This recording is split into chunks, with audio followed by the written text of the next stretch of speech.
সকলকে সুপ্রভাত। আশা করি সবাই ভালো আছেন, সুস্থ আছেন। আর একটা নতুন সকাল নিয়ে আর একটা নতুন ভ্লগ নিয়ে আমি নীলাশ্রী চলে এসেছি। আজ সকাল সকাল আমি আর আমার বড় জা দুজনে মিলে আমরা বেরিয়ে পড়েছি। মাঠ দিয়ে গেলে হতো। মাঠ দিয়ে যাবা? মাঠে কি আছে না আছে। এখন আমরা বেরিয়ে পড়েছি আমাদের জমির দিকে। আমাদের যে জমি আছে সেদিকে যাচ্ছি। কিছু গাজর টাজর হয়েছে, সেগুলো তুলতে যাচ্ছি আমি আর আমার বদ্দি ভাই।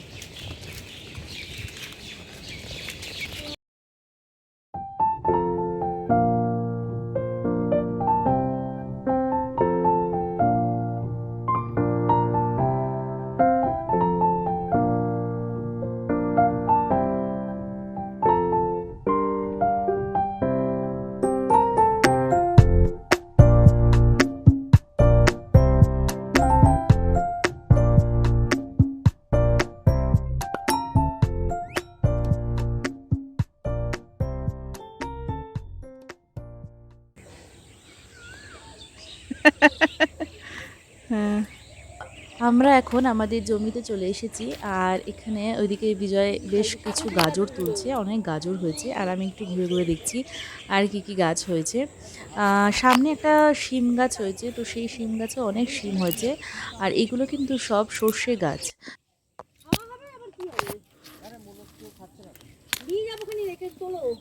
বাবা তুলতে পারি না আমি,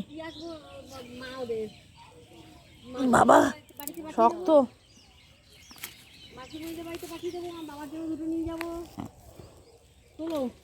শক্ত লোকে খেয়ে নেবে তুলে। তুলতে পারছি না, তোলো না। এই যে দেখো তুলতে পারছি না, শক্ত। কে ভেঙে ভেঙে নিয়ে গেছে গো।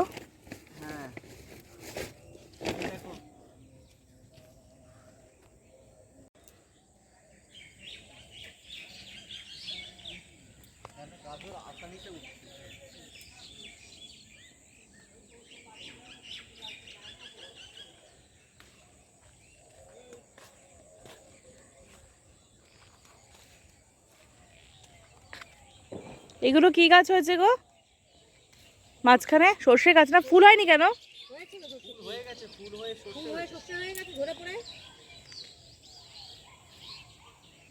সর্ষেগুলো তুলে ভাঙাবে?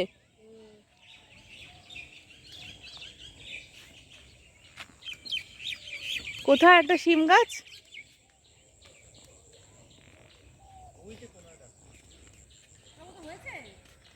বুঝে বন্ধু,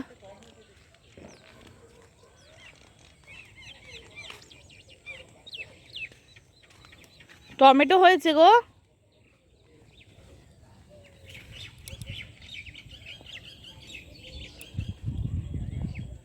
তো সকাল সকাল জমি থেকে ব্যাগ ভর্তি করে সবজি তুলে নিয়েছি। আর কিছুটা এবার বিড়াতে মানে রেখে দেবো, আর কিছুটা সবজি আমি এখন দমদমে নিয়ে যাব। তো শিলং যাওয়ার আগে এই হয়তো দমদমে আমার শেষবারের মতো যাওয়া। আবার কবে আসবো তার নেই ঠিক। তাই বিজয় বলল কিছুটা সবজি নিয়ে চলো, বাড়িতে দিয়ে আসি। তো এই ট্রেন থেকে নেমে আমরা বাড়িতে পৌঁছে গেছি।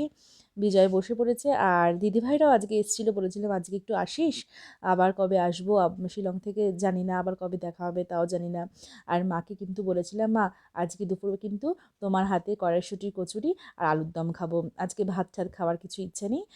আস্তে আস্তে তাও বেলা হয়ে গিয়েছিলো, বিরা থেকে প্রায় 11টা সাড়ে 11টা বেজে গেছে। তো এসেই কিন্তু বলেছি দুপুরবেলা আর ভাতের ঝামেলা করবে না, কড়াইশুঁটির কচুরি আর আলুর দম খাবো। তো আমরা সবাই গল্প করছি, আর মা কিন্তু এদিকে কড়াইশুঁটি কচুরিগুলো বানাচ্ছে। আমি যদিও মোটামুটি রান্না পারি, কিন্তু মায়ের মতো এত সুন্দর এই জিনিসটা মানে কড়াইশুঁটি কচুরি কিন্তু আমি পারি না। তো মা সব কটার পুর আগে ভরে রেখে দেয়, পরে একেবারে একটা একটা করে ভাজে, তাতে বেশ সুবিধা হয়।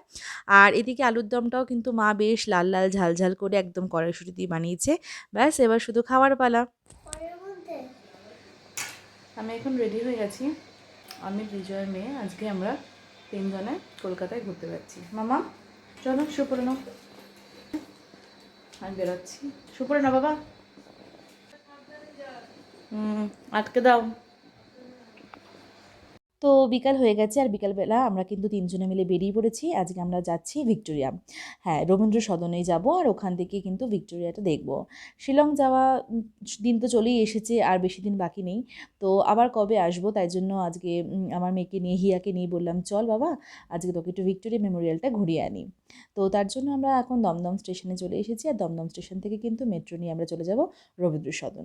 তো ভিক্টোরিয়া মেমোরিয়ালে যাওয়ার জন্য আজকে কিন্তু আমরা রবীন্দ্র সদনের যে নন্দন আছে, সেই নন্দনের সোজা যে রাস্তাটা চলে যাচ্ছে সে রাস্তা ধরে যাব। আর তারপরে যে ক্রসিংটা আসছে, মানে সেন্ট ক্যাথিড্রাল যে চার্চটা আছে তার ঠিক অপোজিটে মোহরকুঞ্জের পাশে ভিক্টোরিয়া মেমোরিয়ালের যে গেটটা আছে সেখানে আজকে আমরা যাব। আর আজকে আমরা মেনলি যাচ্ছি ভিক্টোরিয়া মেমোরিয়ালে সন্ধেবেলা লাইট অ্যান্ড সাউন্ড শোটার জন্য। তো সন্ধেবেলা আমরা পৌঁছে গেছি ভিক্টোরিয়াতে, আর এত সুন্দর যে লাইটটা মানে সন্ধেবেলায় যে ভিক্টোরিয়ার যে লাইটটা থাকে দেখা যায় অপূর্ব। আর কিছুক্ষণের মধ্যেই কিন্তু লাইট অ্যান্ড সাউন্ড শোটা শুরু হয়ে যাবে।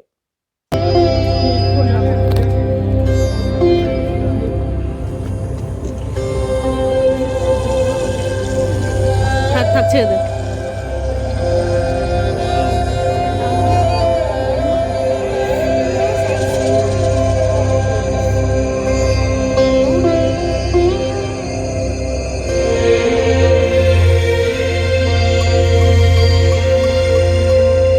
শোনো, कुछ बदलता हुआ कुछ पहले सा है कलकत्ते का सीन। इस डोम की ऊंचाई से ये सारे नजारे देखती हूँ मैं, कितने किस्से कहानियां मेरा हूँ क्वीन का मैं बोलते हैं। समेटे हुए। तो शुरू करें। 9 सालों से विक्टोरिया मेमोरियल की चोटी पर अपने पंख फैलाए खड़ी हूँ मैं। जो ऊपर देखो, ऊपर क्या आपको कोई अंदाजा ऊपर है क्वीन का बोलते हैं। कि मैं यहाँ से क्या क्या देख सकती हूँ? ऊपर क्वीनটা কথা मैंने प्रेम में डूबी जोड़ियां, उनकी नोकझोंक, ये सब देखे हैं। निकम्मे लोगों की भीड़ বলছে भी, কথা শোনো না। और अकेडमी ऑफ फाइन आर्ट्स की एक्सपेरिमेंटल पेंटिंग्स भी। एक तरफ रेस कोर्स की घुड़सवारी की दौड़ में बेशुमार पैसे लुटाना, और दूसरी और सिर्फ नौबन्नों ही क्यों, यहाँ से तो कई यादगार गाने, नाटक और फिल्मों का जन्म हुआ। इसी इप्टा ने ही तो कई जगमगाते हीरे दिए हमें। उत्पल दत्तो, ज्योतिरिंद्रनाथ किया था। अच्छा, उसी के चलते ही तो हमारे कैलेंडर में दुर्गा पूजा को इतना महत्वपूर्ण स्थान मिला। क्या बात करते हो? दुर्गा पूजा की शुरुआत उसी व्यक्ति ने की जिसने बंगाल को अंग्रेजों के हाथ में सौंपने का षड्यंत्र रचा था। बिल्कुल।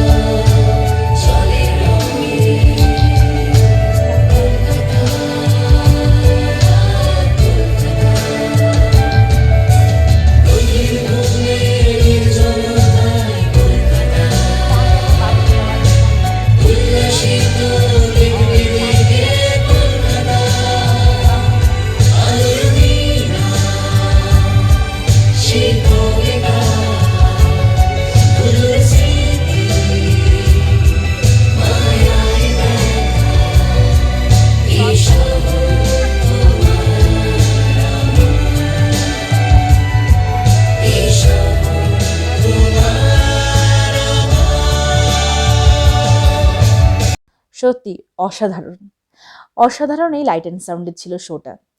তো সন্ধেবেলা মনটা বেশ ভরে গেল, কলকাতা সম্পর্কে এত কিছু জানলাম, দেখলাম। পুরোটাতেই কিন্তু কলকাতার যে প্রাচীনত্ব, কলকাতার যে ঐতিহ্য, কলকাতার যে অভিনবত্ব সব কিছু নিয়ে কিন্তু দেখানো হয়েছে। খুব ভালো লাগলো। আর এখন দেখে আমরা বেরিয়ে পড়েছি।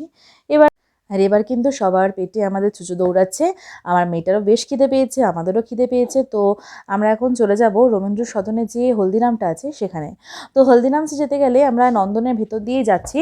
তো নন্দনের ভেতর দিয়ে যেতে যেতে আমরা বেশ ভেতরটাও একটু দেখে নিলাম। এখানে মনে হয় কিছু একটা ফিল্ম ফেস্টিভ্যাল চলছিল। সারা বছরই তো নন্দনে কিছু না কিছু চলতে থাকে, তো মনে হয় এখনও কিছু একটা চলছে। তো যাই হোক, আমরা এখন এই একটুখানি ঘুরতে ঘুরতে দেখতে দেখতে চলে যাব হলদিরামসে। তো হলদিরামসে এসে আমরা নিয়ে নিয়েছি একটা চাইনিজ প্ল্যাটার, আর একটা ধোসা, আর একটা গোলাপ জামুন। তো আমরা সবাই মিলে এখন ফুডটা এনজয় করছি। আর হলদিরামসে কিন্তু বেশ নিরামিষ রান্না আর খুব হাইজিনিকভাবে করা হয়। তো তো খাওয়া দাওয়া মিটিয়ে কিন্তু মেয়ের আবদারে আমাদের দুজনকে চলে যেতে হয়েছে জুডিওতে। তো ওর পাপার কাছে ওর আবদার ছিল যে আজকে একটা নিউ ড্রেস কিনে দিতে হবে, আর সব থেকে আশ্চর্য ব্যাপার ও ড্রেসটা কিনে কিন্তু পরেও নিয়েছে। মানে একটু আগেই ও হলদিরামসে কিন্তু রেড কালারের একটা সোয়েটার পরেছিল, এখন কিন্তু ওর টোটাল ড্রেসটাই চেঞ্জ হয়ে গিয়েছে। মানে ও ড্রেস কিনে কিন্তু আর ওয়েট করতে পারে না, তখন সেটাকে ইমিডিয়েট ওকে চেঞ্জ করতে হবে। যাই হোক, তো কেনাকাটাও হয়ে গিয়েছে, এবার আমাদের বাড়ি ফেরার পালা। তো রবীন্দ্র সদন মেট্রো স্টেশনের দিকে এখন আমরা যাচ্ছি। এবার এখান থেকে মেট্রো নিয়ে চলে যাব দমদম। কাল সকালে ফিরতে হবে বিরাতে। তো আশা করি সবার ব্লগটা ভালো লাগলো। তো সবাই ভালো থাকবেন, সুস্থ থাকবেন, আর ব্লগটা ভালো লাগলে একটা লাইক, শেয়ার, সাবস্ক্রাইব করে দেবেন। শুভরাত্রি।